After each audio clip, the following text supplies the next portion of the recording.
Buenas tardes a todas y a todos. Mi nombre es Iván Sosnávar, soy becario doctoral del Instituto de Investigaciones en Humanidades y Ciencias Sociales de la Universidad Nacional de La Plata, y en esta ocasión voy a presentarles un trabajo que se enmarca dentro de mi proyecto de investigación doctoral, referido al estudio de los suplementos culturales de la prensa periódica en Argentina durante la primera década del siglo XXI. Un proyecto que tiene a los suplementos culturales como objeto de estudio central, pero que intenta abordarlos como espacios de sociabilidad intelectual y de intersección entre circuitos editoriales, de crítica literaria y prácticas referidas al periodismo cultural en los grandes diarios de tirada masiva. Y siempre vale señalarlo desde una perspectiva que intenta dar cuenta de las condiciones materiales de producción, circulación y difusión de los suplementos culturales de la prensa periódica. Ahora voy a compartir pantalla para que puedan visualizar el título de la exposición.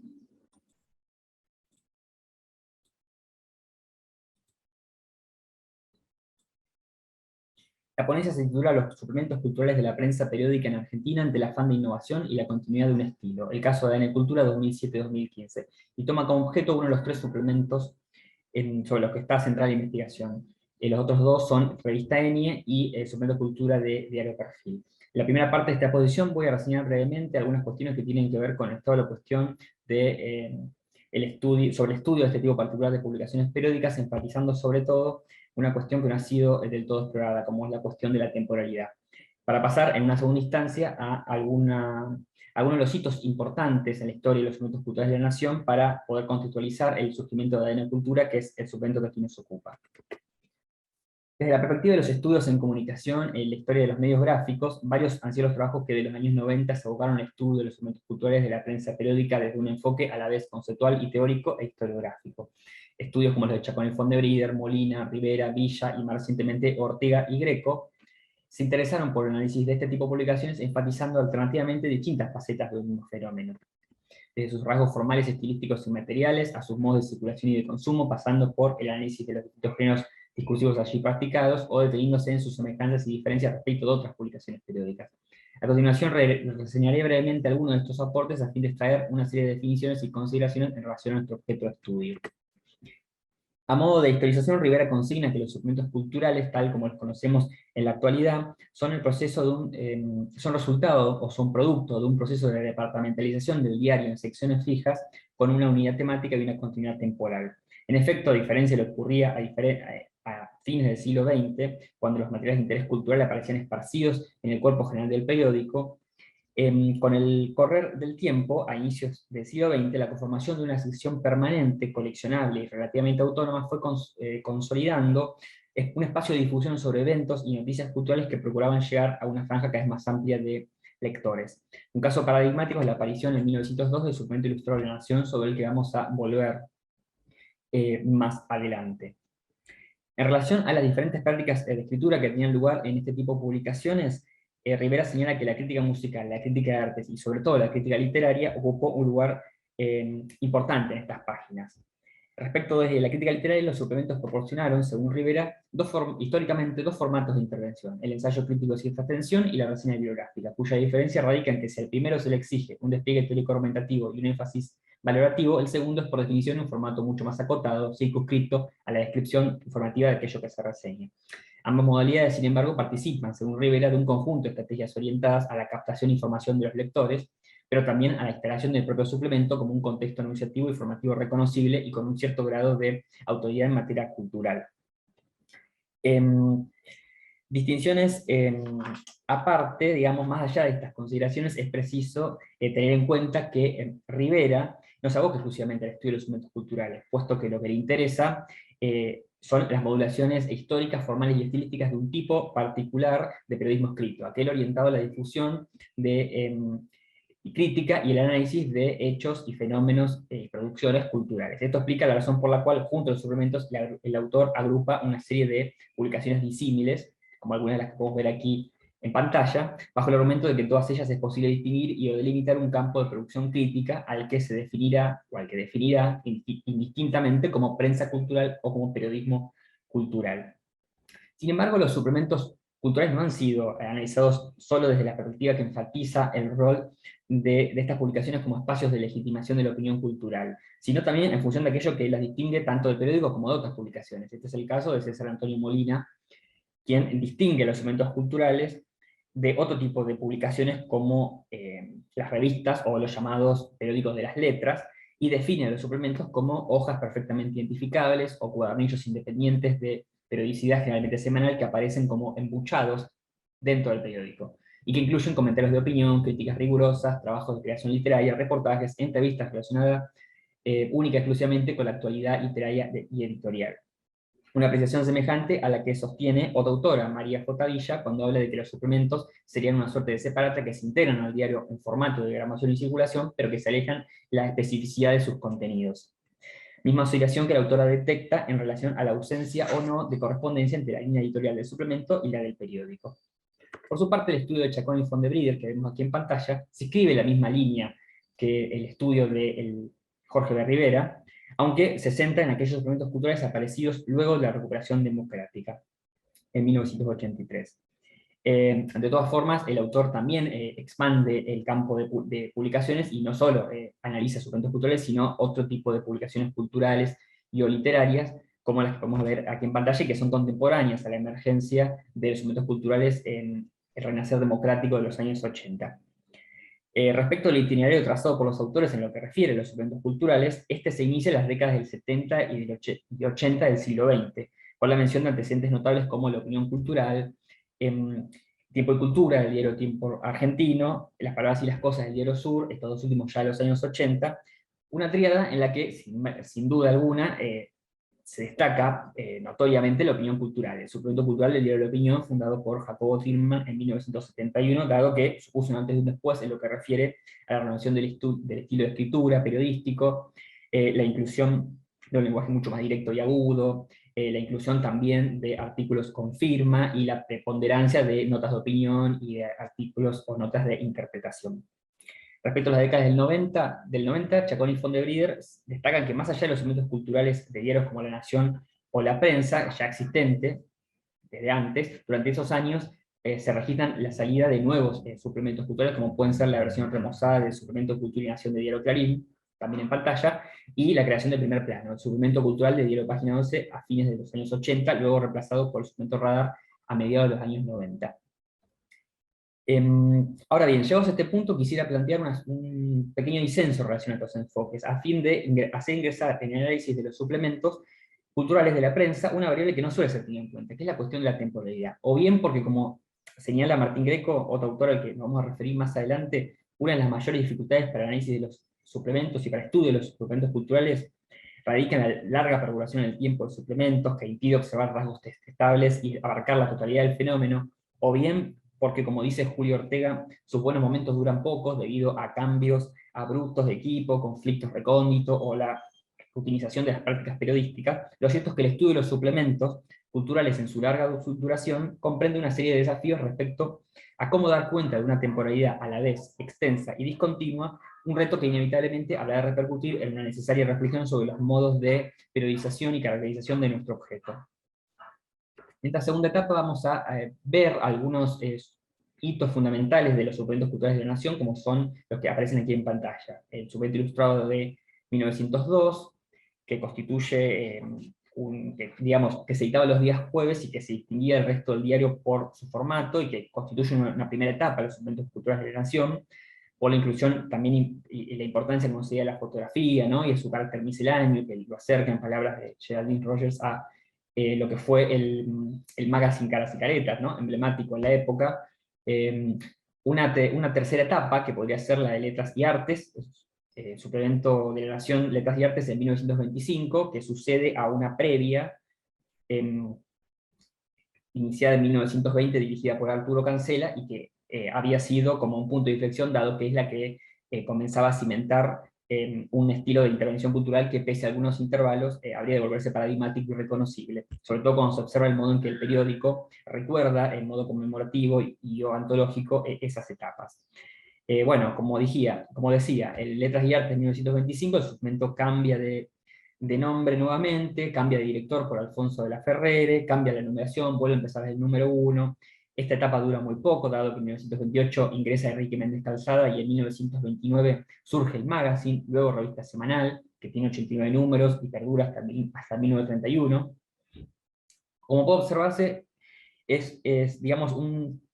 un puñado de ejemplos que lo que hace es dar cuenta de una historia hecha de interrupciones, de desvíos, de recomienzos,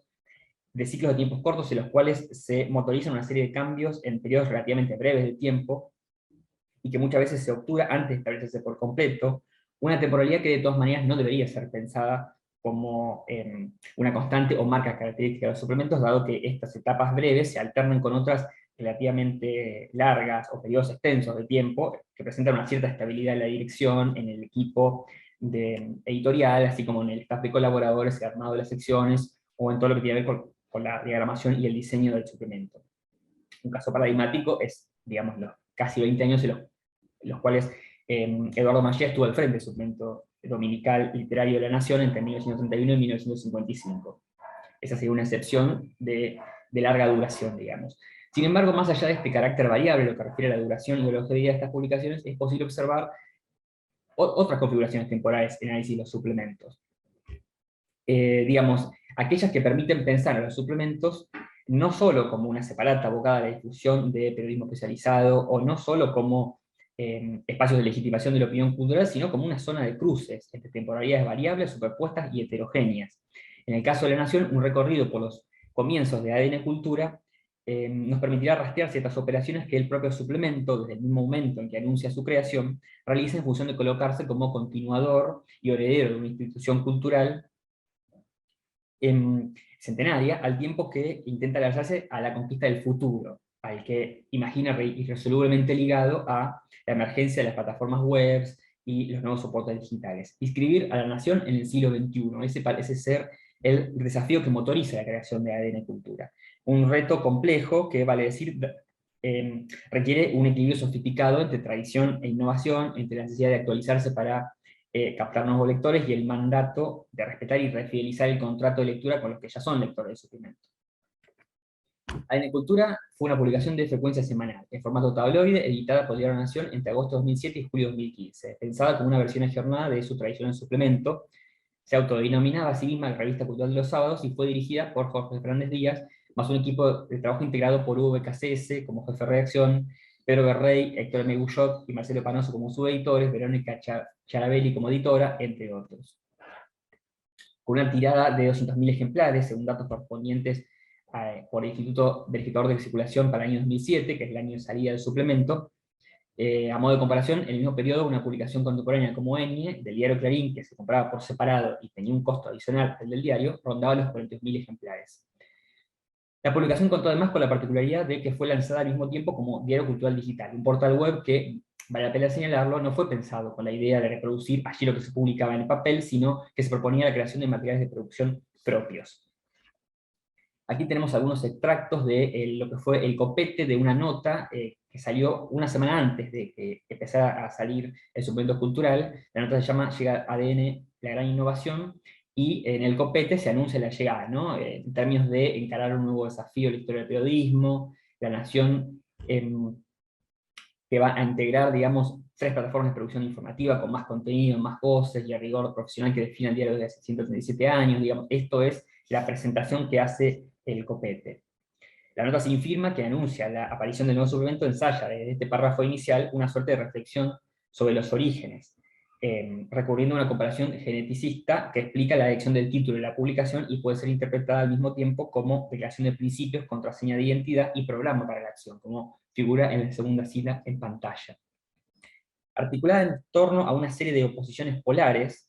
tradición, modernidad, sofisticado, popular, la presentación en sociedad del suplemento enuncia la síntesis de los contrarios como marca de un proyecto editorial que busca incluir lo múltiple y lo diverso en una misma unidad. En este sentido, la palabra clave es fusión, como podemos observar aquí en la cita de arriba, donde se habla de tradición y modernidad, de incluir lo sofisticado y lo popular.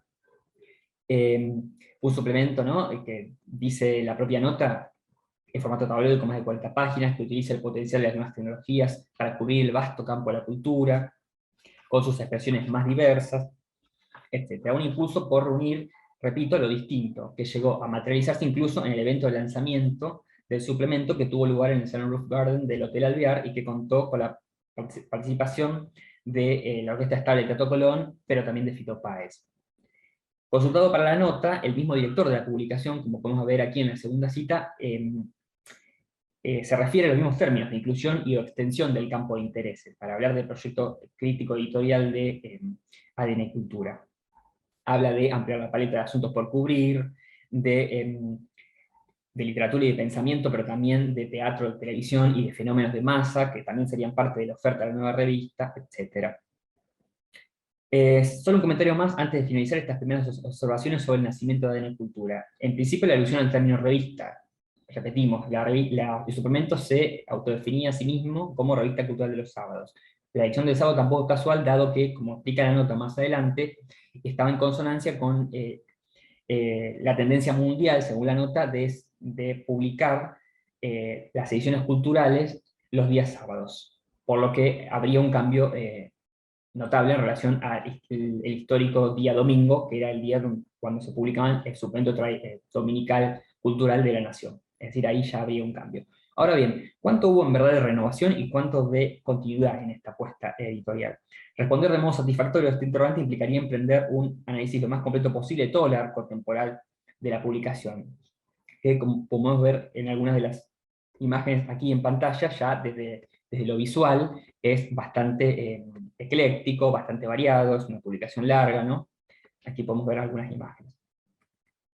Otra cosa que hay que señalar es que al menos en su primer año la mayoría de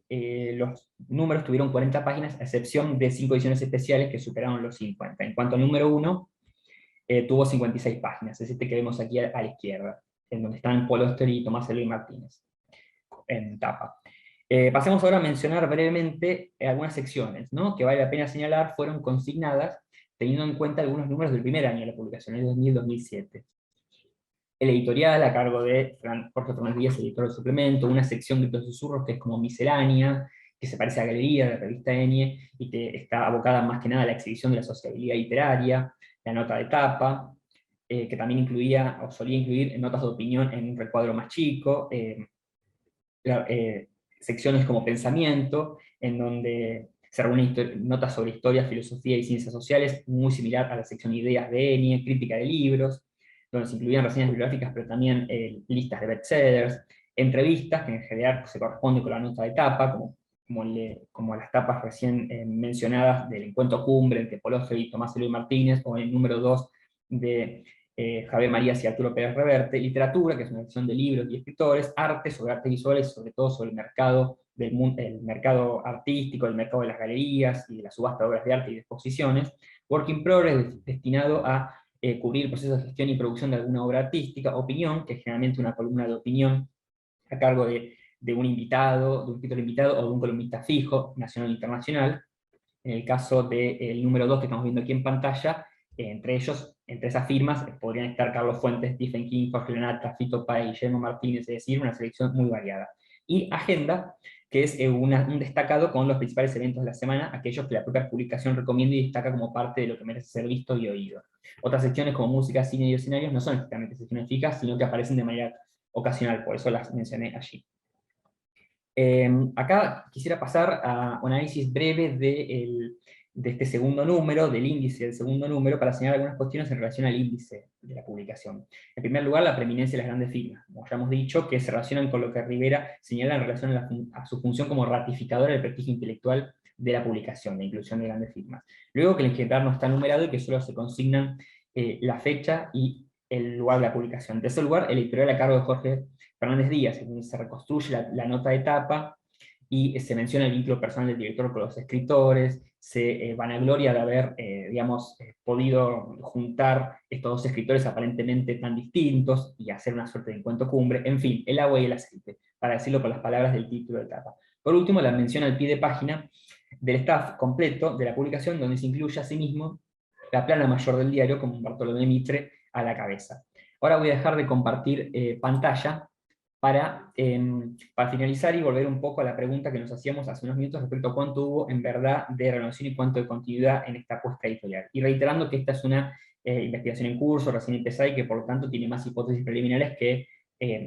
conclusiones asertivas sólidamente fundadas. Uno podría decir, en principio, que entre la actualidad y la duración, entre el afán de innovación y la continuidad de un estilo,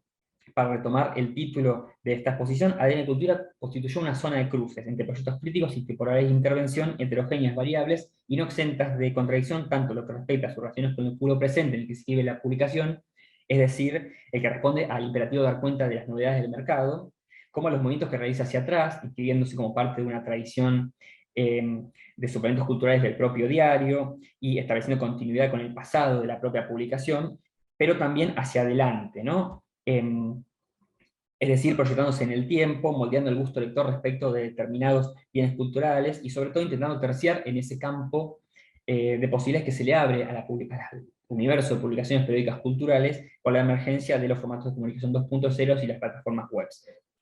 como lo es, en este caso,